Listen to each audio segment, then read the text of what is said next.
Hello friends, ఇప్పటి వరకు మనము బసెస్, ట్రైన్స్ ఇంకా ఫ్లైట్స్ మాత్రమే చూసాం. కానీ ఇప్పుడు సముద్రంపై విమానంలా ఎగిరే ఒక కొత్త టెక్నాలజీ వస్తోంది.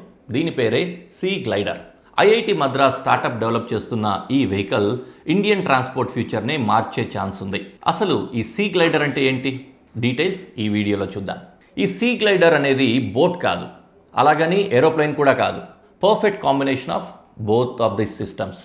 ఈ వెహికల్ సముద్రం పైన కేవలం 4 మీటర్ల ఎత్తులో వింగ్ ఇన్ గ్రౌండ్ ఎఫెక్ట్తో ట్రావెల్ చేస్తుంది. దీనివల్ల ఎయిర్ రెసిస్టెన్స్ తగ్గుతుంది, స్పీడ్ పెరుగుతుంది, అంటే ఫ్యూయల్ కాస్ట్ చాలా వరకు తగ్గిపోతుంది.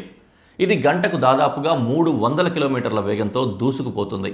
అంటే కాకినాడ నుంచి వైజాగ్ జర్నీ ఇక 1 గంటలోపే కంప్లీట్ అయిపోతుందన్నమాట. దీని టికెట్ ప్రైజెస్ వింటే షాక్ అవుతారు. బహుశా 200 రూపాయల లోపే ఉండొచ్చు ఈ ప్రయాణం. ఇంకొక పెద్ద ఎగ్జాంపుల్ చూస్తే కోల్కతా నుంచి చెన్నై వరకు దాదాపుగా 1666 కిలోమీటర్ల దూరం.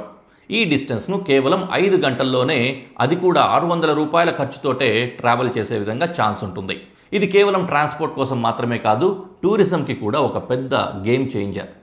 విశాఖపట్నం నుంచి భీమిలి వరకు కోస్ట్ లైన్ మీద సీ గ్లైడర్తో ట్రావెల్ చేస్తూ ఆ ఫ్లయింగ్ సీ వ్యూని ఎక్స్పీరియన్స్ చేస్తే అది వేరే లెవెల్లో ఉంటుంది. ఇందులో ఇంకో ఇంపార్టెంట్ విషయం ఏంటంటే ఇది 100% ఎలక్ట్రిక్, జీరో పొల్యూషన్. దీనికి తోడు రన్వే అవసరం కూడా లేదు, ఎందుకంటే సముద్రమే దీనికి రన్వే. వైజాగ్ చెన్నై ఇండస్ట్రియల్ కారిడార్తో కలిసి ఈ కోస్టల్ ట్రాన్స్పోర్ట్ను డెవలప్ చేస్తే పోర్ట్స్ అన్నీ కూడా కనెక్ట్ అవుతాయి. బిజినెస్ చాలా ఫాస్ట్గా గ్రో అవుతుంది. ఇంకా కోస్టల్ స్టేట్స్ ఫైనాన్షియల్గా కూడా ఇంకా స్ట్రాంగ్ అవుతాయి. ప్రస్తుతానికి ఈ టెక్నాలజీ ట్రయల్ ఫేస్లో ఉన్నప్పటికీ ఇది సక్సెస్ అయితే మన ట్రావెల్ స్టైల్ పూర్తిగా మారిపోతుంది. లో కాస్ట్, హై స్పీడ్, ఇంకా ఎకో ఫ్రెండ్లీ. మరి ఇలాంటి జర్నీ మీరు కూడా ట్రై చేయాలనుకుంటున్నారా? కామెంట్ సెక్షన్లో తెలియజేయండి. ఇలాంటి మరిన్ని అప్డేట్స్ కోసం మా ఛానల్ని సబ్స్క్రైబ్ చేయండి.